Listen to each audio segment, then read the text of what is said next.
But yeah, yeah, the movie Fugly definitely. I mean, it's a fictional version of my life. I mean, a little bit of my life, but it's definitely fictionalized about this guy Jesse Sanchez. You know, born in Queens, in a ghetto. You know, gets made fun of, gets tagged Fugly, and then that becomes his trigger point to reinvent himself and to get revenge on all those people who laughed at him. And he gets his career and he starts pursuing it. But you know, it's kind of based on certain incidents that happened in my life. And you know, when I started out, it was definitely difficult to get those better roles. There was always a lot of drug dealers, muggers, and gang members. There was a lot of that going on. But that's kind of what forced me to write my own stuff. You know, that's kind of the stuff that made me sort of self-generate. And so even though it's a bad thing, it could be always turned into a good thing. We're Latin people, we got to be like Rumpelstiltskin and turn hay into gold at all times.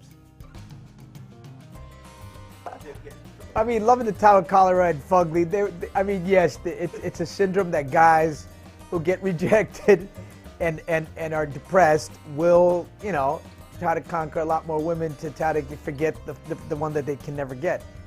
It's kind of a way of appeasing yourself. And Jesse kind of did that. I mean, he was tagged Fugly in the neighborhood, and then his life's goal was to, you know, hook up with as many beautiful women as possible, sort of a serial monogamist kind of.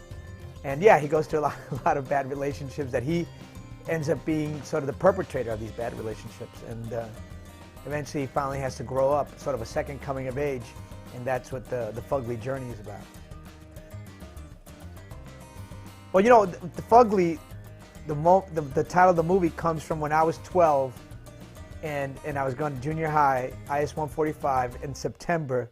My first day of class, my afro was perfect, it was round, and it started raining, and I looked like a wet dog by the time I got into class, and these girls were like, Fugly, he's so fugly, look like Leguizamo, he fugly. And it was like, for a whole year, it was like, Fugly, Fugly, Fugly, Fugly. Until, who's got the last laugh now?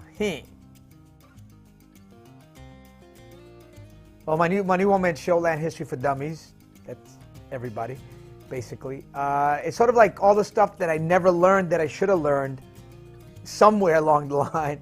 Somehow all the history is being kept from us. And so I started reading all these books in the past 20 years.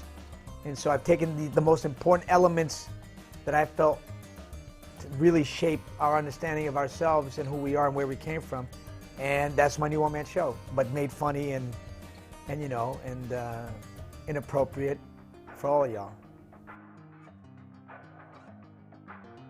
ESCOBAR project is moving forward very slowly because that script's got to be so tight. So yeah, it's moving forward. We're getting there. Hopefully we'll shoot spring or summer of next year in Puerto Rico. We're shooting. I hope so. I mean, you know, I don't really think about that, but yeah, you know, it has all the potential of being an Oscar flick, but who knows, you know. It's not up to me, it's up to the gods. What's up, I'm John Leguizamo, and you're watching Latina.com.